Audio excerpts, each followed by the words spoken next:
જ્યાં સરકારી દવાખાનામાં લઈ ગયા પછી દવાખાનામાં જતાં ડૉક્ટરશ્રીએ જણાવેલું કે આ તમારી જે દીકરી છે સગીરા છે એને તો 22 અઠવાડિયાની પ્રેગ્નન્સી છે.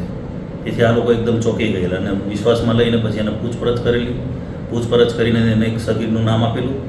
એ બાબતની મહારાષ્ટ્રના 40 ગામ પોલીસ સ્ટેશન ખાતે એ લોકોએ ફરિયાદ નોંધાવેલી. એ ફરિયાદ ત્યાંથી અહીંયા આવીને બી ડિવિઝન પોલીસ સ્ટેશનમાં 0 નંબરથી આવતા એ ફરિયાદની આગળ બી ડિવિઝનમાં દાખલ કરવામાં આવેલી છે.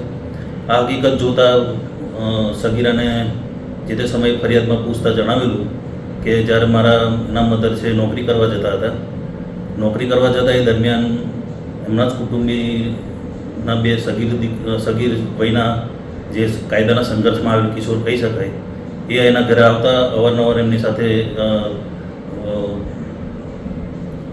યુવતી મતલબ 13 વર્ષની દીકરી સાથે શરીર સંબંધ બાંધતા ને પછી ધમકી પણ આપતા કે આ બાબતની વાત કોઈને કરી છે તો તને મારી નાખીશું, એટલે આ બાબતની તારે વાત નહીં કરવાની. એટલે અવારનવાર આ લોકો આ રીતના સગીર વયની જે 13 વર્ષની છે તે એની સાથે બળજબરી કરતા હતા અને એ બાબતનો ગુનો બી ડિવિઝન પોલીસ સ્ટેશનમાં દાખલ કરેલો છે. હાલ એમની મેડિકલ તપાસણી પણ કરાવી દેવામાં આવી છે અને જે 2 છે જે કાયદાના સંઘર્ષમાં આવેલ કિશોરો છે એમને પણ ડિટેન કરી અને બાળ અદાલતમાં રજૂ કરી અને એમને ચિલ્ડ્રન હોમ ખાતે મોકલવામાં આવેલ છે. મહારાષ્ટ્રમાં જ્યારે ફરિયાદ દાખલ થઈ ત્યારે એક સગીર વિરુદ્ધ ફરિયાદ દાખલ કરેલી. જે સગીર એના કુટુંબી નહીં પણ એના કુટુંબીનો જે બીજો છે કાયદાના સંઘર્ષમાં આવેલો કિશોર એનો મિત્ર છે. જેથી એને ત્યાં આગળ જો એવું કહીશ કે આમાં કુટુંબી જણે આવું કર્યું છે તો એને ઘરના સભ્યોને પણ મારા પર વધારે કરશે નહીં કરશે જે તે સમયે ત્યાં જણાવેલું નહીં.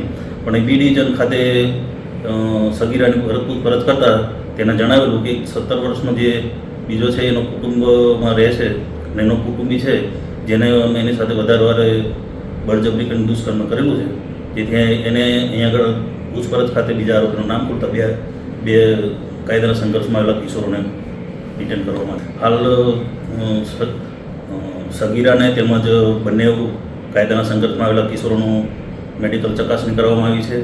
એ લોકોના DNA ટેસ્ટ કરાવવામાં આવ્યા છે અને સગીરાને હાલ 164ના નિવેદન માટેની બધી કાર્યવાહી ચાલુમાં છે અને જે કાયદાના સંઘર્ષમાં આવેલ 2 કિશોર છે જેઓને ડિટેન કરી અને બાળ અદાલતમાં રજૂ કરી બાળ અદાલતે એમને ચિલ્ડ્રન હોમ ખાતે રાખવા માટેનો હુકમ કરેલ છે.